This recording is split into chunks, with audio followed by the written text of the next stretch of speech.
State sentinel में आपका स्वागत। मैं हूं रविंदर सिंह। सबसे पहले स्टेट सेंटिनल की टीम के तरफ से आप सबको दीपावली की और बंदी छोड़ दिवस की हार्दिक शुभकामनाएं। पूरे समस्त भारतवासियों को स्टेट सेंटिनल की तरफ से हार्दिक शुभकामनाएं। अब आते हैं मुद्दे पर।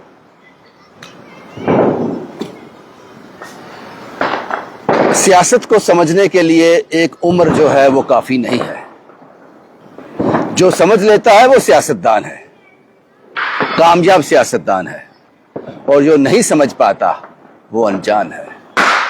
हम बात करने जा रहे हैं जम्मू कश्मीर में चुनावी प्रक्रिया चल रही है, चाहे वो बाईपोल इलेक्शन की बात की जाए, बाई इलेक्शन की बात हो, या फिर राज्यसभा के जो चुनाव होने जा रहे हैं उस पर बात हो। हालांकि नेशनल कॉन्फ्रेंस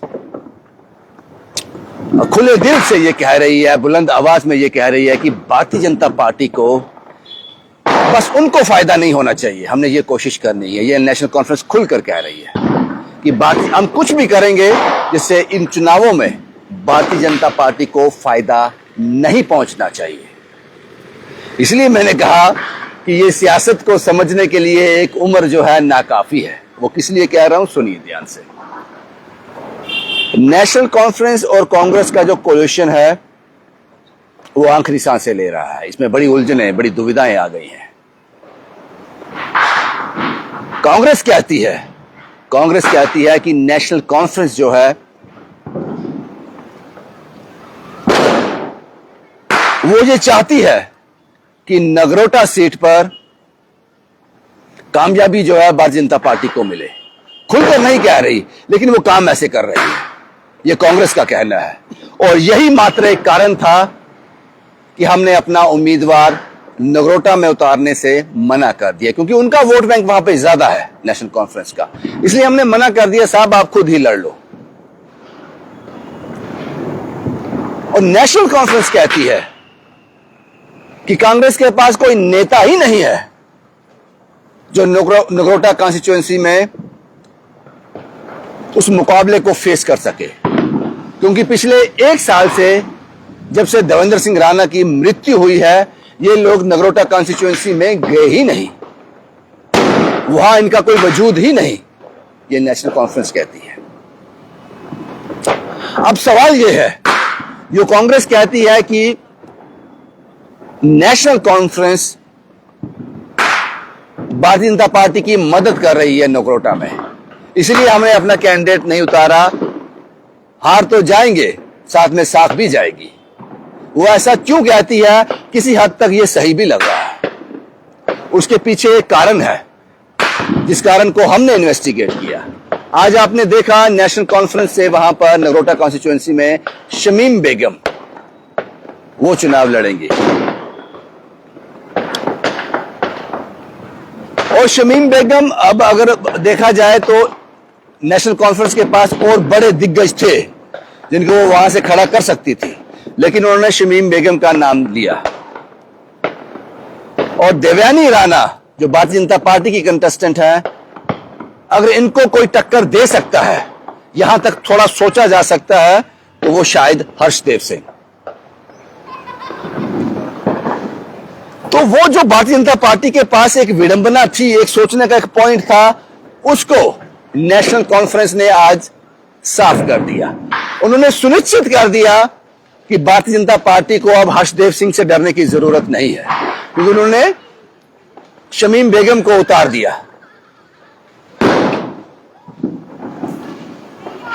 शमीम बेगम मुस्लिम समुदाय से आती हैं, तो जाहिर सी बात है जो वोट बैंक नेशनल कॉन्फ्रेंस का था, अगर नेशनल कॉन्फ्रेंस अपना कैंडिडेट नहीं उतारती वहां से, या फिर कोई ऐसा कैंडिडेट उतारती जो नॉन मुस्लिम होता, जो मुस्लिम नहीं होता, तो शायद भारतीय जनता पार्टी को थोड़ा बहुत नुकसान होता। उन्होंने मुस्लिम कैंडिडेट वहां से उतारा, तो इसका मतलब जो वोट हर्षदेव सिंह को जाना था, वो सारा वोट अब शमीम बेगम ले जाएगी, और वो क्वांटिटी भी इतनी ज्यादा नहीं होगी, लेकिन नुकसान सीधा सीधा हर्षदेव सिंह को होगा। और इसका सीधा फायदा जो होगा वो भाजपा को होगा।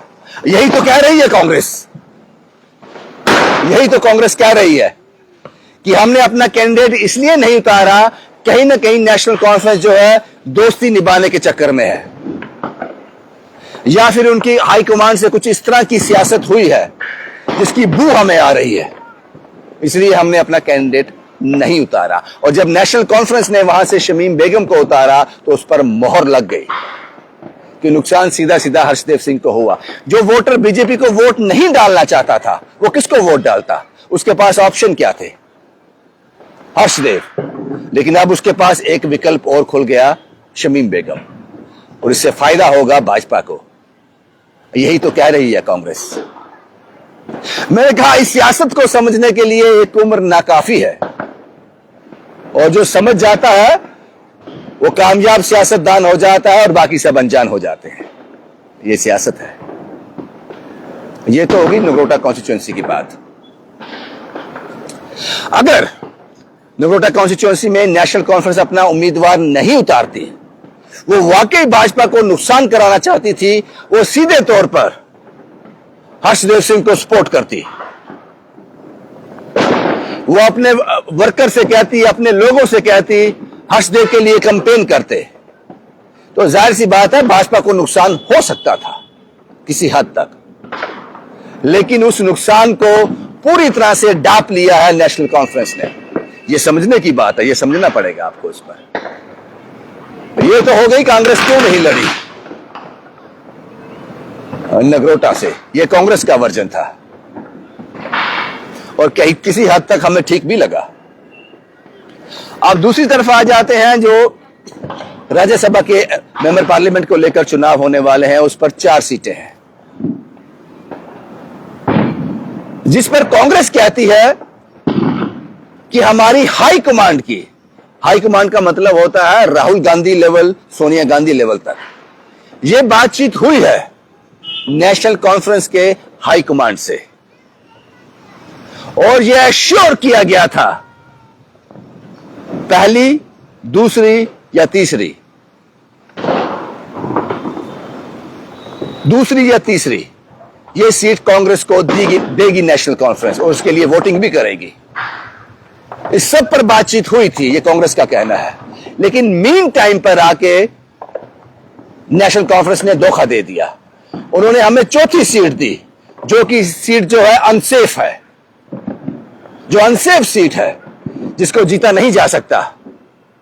यह नेशनल कॉन्फ्रेंस ने हमारे साथ धोखा किया जो करार हुआ था, इसलिए हमने वहां भी लड़ने से मना कर दिया। इसलिए नेशनल कॉन्फ्रेंस ने चौथा अपना कैंडिडेट वहां से उतारा राज्यसभा में। दबे शब्दों में कांग्रेस ये कहती है कि नेशनल कॉन्फ्रेंस ने हमें धोखा दिया है, हमसे दगा किया है, जो बातचीत हुई थी उस पर खरे नहीं उतरे। क्योंकि नेशनल कॉन्फ्रेंस अच्छी तरह से जानती है कि 2 से 3 सीट पर, ज्यादातर 3 सीट पर नेशनल कॉन्फ्रेंस की पकड़ है, चौथी पर नहीं है। और नेशनल कॉन्फ्रेंस ने यह भी कहा कि हम अपने लोगों से कह सकते हैं कि आप चौथी सीट के लिए कांग्रेस को वोट करो। क्या वो करेंगे या नहीं करेंगे इसकी गारंटी कोई नहीं है, हम उनको फोर्स नहीं कर सकते, सिर्फ कह सकते हैं। इन सभी आशंकाओं के चलते हुए वही कांग्रेस ने यह भी दावा किया कि नेशनल कॉन्फ्रेंस हमें हल्के में ना ले, हम नेशनल पार्टी हैं और सेंटर में एक बड़ी अपोजिशन रखते हैं, आप हमें हल्के में मत लो। कुल मिलाकर कहा जाए तो कांग्रेस का साफ तौर पर कहना है कि नेशनल कॉन्फ्रेंस ने धोखा दिया है हमें, नगरोटा कॉन्स्टिट्यूएंसी में भी और राज्यसभा के चुनावों में भी। क्योंकि अगर इस सियासत को आप समझने जाओगे ना, तो एक वक्त ऐसा आएगा आपकी दिमाग की नसें गर्म हो जाएंगी, आप आखिर में कह दोगे क्या लेना है मुझसे, इससे छोड़ो इसको। लेकिन इसको, सियासत को, एक उम्र कम है, एक उम्र नाकाफी है इसको समझने के लिए। कुल मिलाकर निचोड़ ये है, इसीलिए कांग्रेस ने ना तो नगरोटा कॉन्स्टिट्यूएंसी से लड़ने का फैसला किया और ना ही राज्यसभा से। कहीं भी उन्होंने अपना कैंडिडेट नहीं उतारा क्योंकि उनको लगता था कि नेशनल कॉन्फ्रेंस उनको धोखा दे देगी। अब नेशनल कॉन्फ्रेंस और कांग्रेस का ये कोलिशन कहां तक जाता है, कहां तक कामयाब होता है, यह आने वाले दिनों में बड़ा दिलचस्प होगा। लेकिन कुल मिलाकर कहा जाए कि नगरोटा कॉन्स्टिट्यूएंसी में जिस तरह से भारतीय जनता पार्टी की बड़ी दावेदार देवयानी राणा, हर्षदेव सिंह एक मजबूत पिलर है, उसके साथ साथ अनिल शर्मा जो भाजपा के ही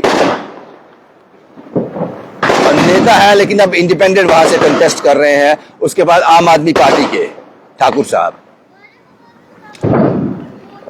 और इन सब के बीच जो नया आज अनाउंस हुआ नेशनल कॉन्फ्रेंस ने, शमीम बेगम।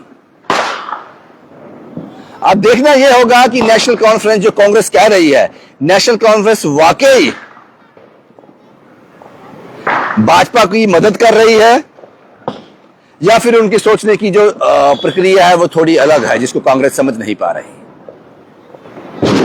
बस कुल मिलाकर आज का यही है, आखिर में यही है, दीपावली की और बंदी छोड़ दिवस की स्टेट सेंटिनल की तरफ से आप सबको हार्दिक शुभकामनाएं। शुभम कुमार के साथ Ravindra Singh, the state sentinel के लिए।